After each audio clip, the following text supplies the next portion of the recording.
అస్సలాము అలైకుం. అందరికీ నమస్కారం. నేను ఎన్టీఆర్ జిల్లా మైనార్టీ అధ్యక్షుని షేక్ మస్తాన్ వలి.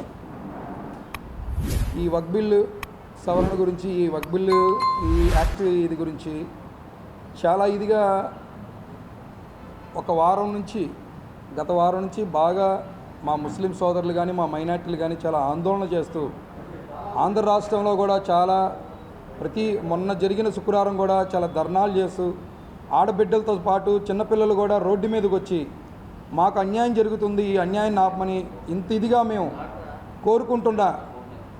ఈ ఆంధ్ర రాష్ట్ర ముఖ్యమంత్రి చంద్రబాబు నాయుడు గారు మరి ఎక్కడ ఉన్నారో ఏంటో, ఏం చేస్తున్నారో తెలియదు, కానీ ఇప్పుడు దాకా కూడా మైనార్టీల పట్ల ఒక స్పష్టమైన ఒక ప్రకటన కానీ, వాళ్ళకి ఇదేమి కాదు మేము ఉన్నామని చెప్పడానికి కానీ ఎదురు రాలేదంటే ఎంత ఇదిగా ఆయన అన్యాయం చేశాడు మైనార్టీలకు అనేది ఇక్కడ మనకు అర్థమవుతుంది. ముఖ్యంగా ఏంటంటే నేను చెప్పదలిసింది ఒకటే, మైనార్టీలు ఎప్పుడు కూడా మీ వెంట నడుస్తూ, మీరు ఎలక్షన్ ముందు కూడా మీరు ఒకటే చెప్పారు, బీజేపీతో పొత్తున్నా మీకు అన్యాయం జరిగినప్పుడు నేను మీ అమ్మట ఉంటాను, నేను మీ అమ్మట నడుస్తాను, మీకు అన్యాయం జరగనేమోనో అని చెప్పిన వాయిస్ మీది ఎక్కడికి పోయింది?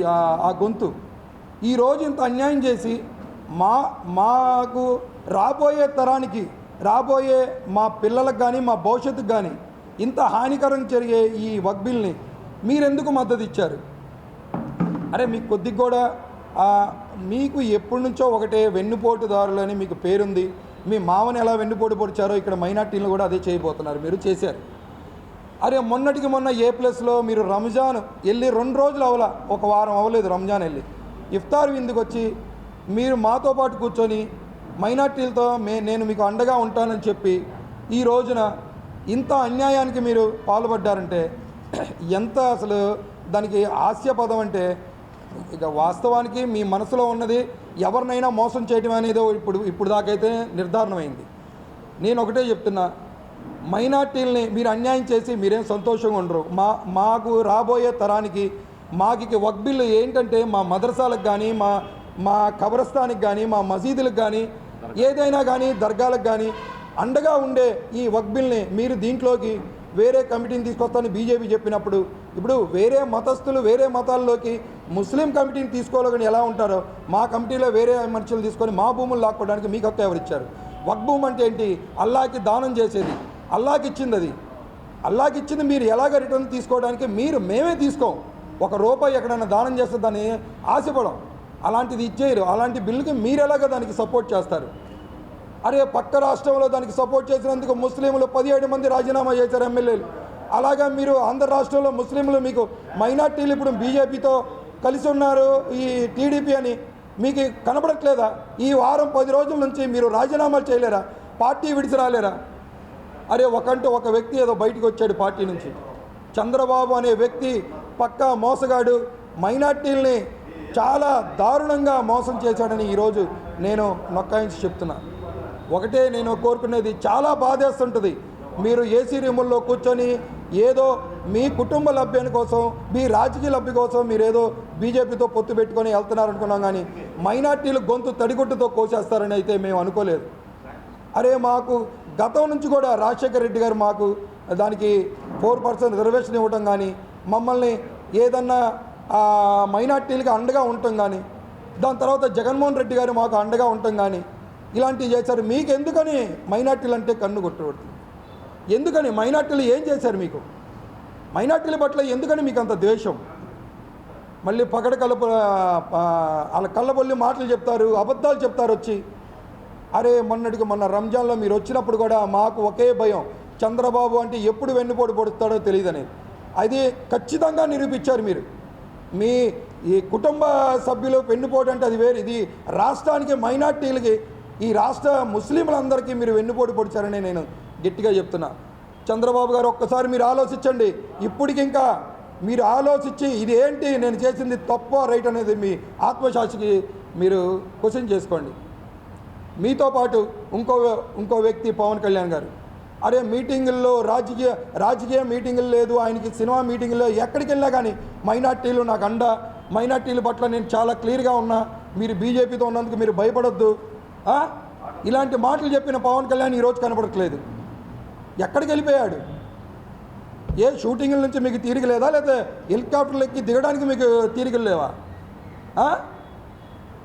ఏం చేస్తున్నారో అర్థం కావట్లేదు. ఏమంటే మీరు రాజకీయాలు మీ సొంత లబ్ధికి చేస్తున్నారా, లేదా ప్రజలకి మంచి చేయడానికి వచ్చారా? ప్రజలకి రాజకీయాల్లోకి ఎవరైనా వచ్చేది ఇక్కడ ప్రజలకి వాళ్ళకి అందుబాటులో ఉండడానికి వాళ్ళకి మంచి చేయడానికి వస్తారని చూస్తుంటాం. మీరైతే అచ్చంగా అబద్ధాలు ఆడి బీజేపీ తొత్తుల్లాగా బీజేపీ చెప్పినట్టు ఎగురుతూ ఇక్కడ మైనార్టీల్ని మోసం చేస్తూ తడిగుడ్డతో గొంతులు కోయడానికి మీరు కూడా చంద్రబాబుతో ఉండి పవన్ కళ్యాణ్ గారు మీకు కూడా అలవాటు అయినట్టుంది. ఒక్కసారి మీరు మీ ఆత్మకి మీరు క్వశ్చన్ చేసుకోండి. నేను ఏం చేస్తున్నాను, మైనార్టీలకి ఏం చెప్పాను? నేను ఏదన్నా ఆపదొచ్చినప్పుడు నేను ప్రశ్నిస్తా, ఏదన్నా ఆపదొచ్చినప్పుడు మీ ఎదురుగా నుంచుంటానన్నోడివి ఈ రోజున ఎక్కడున్నావో తెలియట్లేదు పవన్ కళ్యాణ్ గారు. మీరు మైనార్టీల పట్ల ఎందుకని ఇంత ద్వేషం మీకు? మీ ఆస్తులు అడిగామా? మా ఆస్తుల పట్ల మీరెవరవుతారు? మీరు హక్కు మీకేముంది? హక్కు మీరు ఎలా మద్దతు ఇస్తారు ఈ బిల్ పాస్ చేయడానికి? రేపటి రోజున మా కుటుంబాల్లో మా భవిష్యత్తు తరానికి, మా వచ్చే తరానికి కబరస్థాన్లు కానీ మద్రసాలు కానీ మేము చదువుకోవడానికి ఉంటే దీనికి ఈ వక్ యాక్ట్ వచ్చినప్పుడు మా దగ్గర భూములు లాక్కుంటే ఎవడొచ్చి కాపాడుతాడు మమ్మల్ని? ఈ రోజున మీరు ఈ మద్దతు చేయకుండా, ఇవన్నీ సపోర్ట్ చేయకుండా ఇలా ఉంటా మైనార్టీల పట్ల ఇంత ద్వేషంగా మీరు ఉంటారని నేనైతే అనుకోవట్లేదు. ఇంత దారుణమైన పరిస్థితి మీ దగ్గర ఉండకూడదనే కోరుకున్నాను. చంద్రబాబు గారు ఒక్కసారి మీరు మనస్సాక్షిగా ఆంధ్ర రాష్ట్రానికి చేస్తుంది మీరు న్యాయమా అన్యాయమా అనేది మీరు క్వశ్చన్ చేసుకోండి. మీరు ఇది కరెక్ట్ కాదని చెప్తున్నాను నేను మీకు. ఇది అరే పక్క రాష్ట్రంలో నిన్న కాక మొన్న పుట్టిన విజయ్ దళపతి ఆయన పార్టీ, ఆయన చిన్న కుర్రోడు, ఆయన చెప్తున్నాడు ఇది కరెక్ట్ కాదని. మీరు ఏం మాట్లాడతారు? మీరు ఈ రోజు దాకా ఒక స్టేట్మెంట్ లేదు. టీడీపీ ముస్లింలో ఉన్నాళ్ళు ఒక్కళ్ళకి ఒక స్టేట్మెంట్ లేదు. ఏం చేస్తున్నారు? నిద్రపోతున్నారా? మైనార్టీలకి అందరికీ జరిగింది ఇక్కడ అన్యాయం, ఏ ఒక్కరికి జరగలా. పార్టీల్ని పక్కన పెడితే మైనార్టీలకి మీరు అన్యాయం చేశారు కాబట్టి మిమ్మల్ని చొక్కా తీసుకొని నిలదీయాలి. ఏమనుకుంటున్నారు చంద్రబాబు గారు? మీరు మీ కుటుంబ స్వలాభానికి, మీ మనవళ్ళ స్వలాభానికి, పార్టీకి ఎవడో నువ్వు రాజంశగా నడవడానికి ఎవరన్నా నువ్వు నాశనం చేయడానికి సిద్ధంగా ఉన్నావు. మీ భవిష్యత్తులో మీ ఆస్తులు లాక్కోవడానికి ఎదుటోడొచ్చి లాక్కుంటే ఎంత బాధగా ఉంటుందో. అరే పోటీ చేసి నీకు జీరోగా ఏం గెలవలేకపోతే చంద్రబాబు కాళ్ళు పట్టుకొని మొన్న పార్టీ గెలిచినాడు, నీకు ఎంత బాధ ఉంది నువ్వు గెలవడానికి? అయితే మా భవిష్యత్తు తరానికి, మా తరానికి నువ్వు ఇలాంటి అన్యాయం చేయడానికి ఎలాగ నువ్వు పూనుకున్నావు? ఒక్కసారిగా మనస్సాక్షికి మీరు క్వశ్చనించుకోండి ఇద్దరు కూడా. ఇది మళ్ళీ చెప్తున్నాం, ఈ ఉద్యమం ఇంకా ఆగదు. ఇది బిల్లు రిటర్న్ తీసుకునే దాకా కూడా మేము ఖచ్చితంగా సుప్రీంకోర్టు కాదు ఎక్కడి దాకా వెళ్తాం. మాకు త్రూఅవుట్ ఇండియాలో వక్ బిల్ గురించి చాలా సపోర్ట్ వస్తుంది. ఇది కరెక్ట్ అయింది కాదు అని ఇది రిటర్న్ వెళ్ళేదాకా కూడా మేము పోరాడతాం. మా కంఠంలో ప్రాణం ఉండగా ఇది పోరాడుతూనే ఉంటాం. మాకు ఎంతో ఇదిగా ఆదరించిన మాకు ఇక్కడ రాజకీయ పార్టీలు ఎవరైనా కానీ మాకు ఒకటే. మాకు అప్పుడు రాజశేఖర రెడ్డి గారు ఎంత సపోర్ట్ చేశారో ఈరోజు జగన్మోహన్ రెడ్డి గారు అలానే సపోర్ట్ చేస్తున్నారు మైనార్టీలకి. ఎవరైనా సపోర్ట్ చేసిన మైనార్టీలకి, మైనార్టీల వాళ్ళ కింద ఎప్పుడు కూడా గులాంగానే ఉంటాం, వాళ్ళకి రుణపడే ఉంటాం. మీలాంటి గద్దారుల్ని, ఇలాంటి వాళ్ళని రాబోయే కాలంలో చెప్పులతో తరిం కొట్టే రోజులు దగ్గరలోనే ఉన్నాయని చెప్తున్నాం. ఇప్పటికైనా మీరు తెలుసుకోండి అని చూస్తున్నాం. ఇప్పటికైనా దాన్ని తిరిచి ఆలోచించుకోండి. మీరు ఏం చేసామనేది మీ మనసాక్షికి వదిలేస్తున్నాం. నా పేరు సయ్యద్ అలీమండి, విజయవాడ నగరపాలక సంస్థ కోఆప్షన్ సభ్యుడిని, ఎన్టీఆర్ జిల్లా వైఎస్ఆర్సీపీ బూత్ విభాగం అధ్యక్షుడిని. ఇవాళ గత 5-6 రోజుల నుంచి భారతదేశం ఒక అల్లకొల్లంలో సృష్టించిన వాతావరణం మనకు కనిపిస్తుంది. ఇవాళ వాతావరణాలు ఎలా ఉండాలంటే పరిశ్రమలు వచ్చాయి, ఉద్యోగాలు వచ్చాయి, దీని గురించి అల్లకొల్లాలు అయితే పర్లేదు. కానీ హిందూ ముస్లిమ్స్లో ఇవాళ గొడవలు సృష్టించే పని ఇవాళ ఈ కూటమి ప్రభుత్వం మద్దతు ఇచ్చింది. ఈ యొక్క కూటమి ప్రభుత్వం వల్ల ఇవాళ రాష్ట్రాల్లో కానీ దేశాల్లో కానీ ఇవాళ అల్లకొల్లం అవుతుంది. ఎందుకు అయింది? ఇది ఒక వక్ఫ్ బిల్లు, అమెండ్మెంట్ బిల్లు వచ్చింది. ఆ బిల్లు ఏంటండి?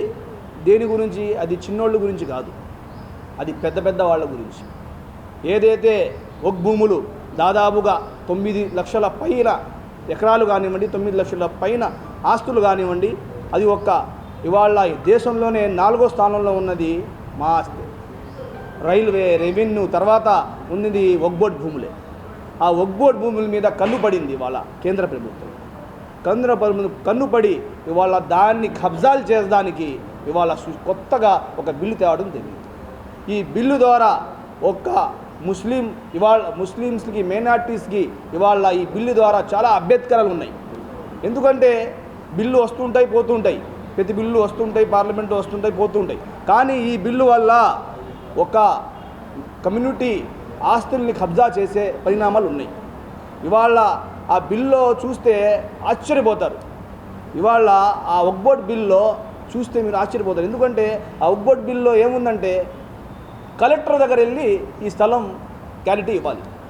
కలెక్టర్ ఇస్తారు, అది ప్రభుత్వం భూమి అయితే ఇస్తారు. కలెక్టర్ గారు ప్రభుత్వంలో ఉంటే, మేము ప్రభుత్వంలో భూములు ఏమైనా కొనుక్కుంటే, మార్కెట్లో కొనుక్కుంటే ఆ భూమి మాదా కాదా అని తెలుసుకుంటే కలెక్టర్ గారు ఇస్తారు.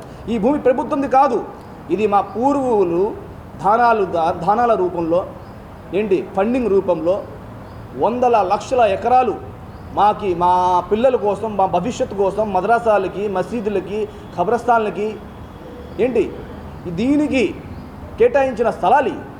ఈద్గా నమాజ్ చదువుకోవడానికి రంజాన్ వస్తే, బక్రీద్ వస్తే ఈ స్థలాలకి ఒక తరాలకి ఒక ఇన్కమ్ లాగా అయిద్దని చెప్పి ఇది ఇచ్చిన ఆస్తులు.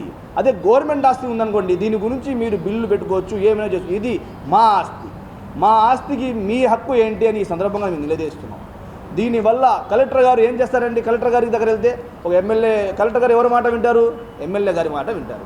ఎమ్మెల్యే గారు చెప్తే ఇలా చేయబట్టి అలా చేస్తారు. అప్పుడు ఏమైంది? మా ఆస్తి పోయింది. ఇలాంటి చాలా ఉన్నాయి దాంట్లో బిల్స్లో. అందుకోసం దీనికి మద్దతు ఇస్తుంది ఆంధ్ర రాష్ట్రంలో ఈ కూటమి ప్రభుత్వం. ఈ యొక్క చంద్రబాబు నాయుడు గారు ఏం చెప్పారు? మన ఇఫ్తార్ విందులో వచ్చాడు ఆయన. వచ్చి ఏం చెప్పారు ఆయన? నేనున్నాను, నేను చూసుకుంటాను, నేనేమోదు. ఆయన దగ్గర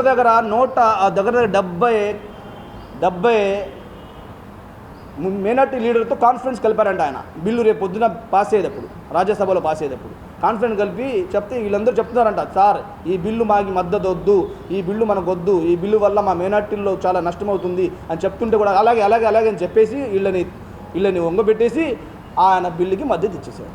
ఇంకా మా మీద వైఎస్ఆర్సీపీ కాంగ్రెస్ పార్టీ మీద ఇంకా నిందనలు. ఏమని? రాజ్యసభలో పార్లమెంట్లో బిల్లుకి మద్దతు ఇచ్చారు, రాజ్యసభలో ఇవ్వలేదు అని. ఇదంతా అబద్ధం. ఎందుకు అబద్ధం చెప్తున్నారు?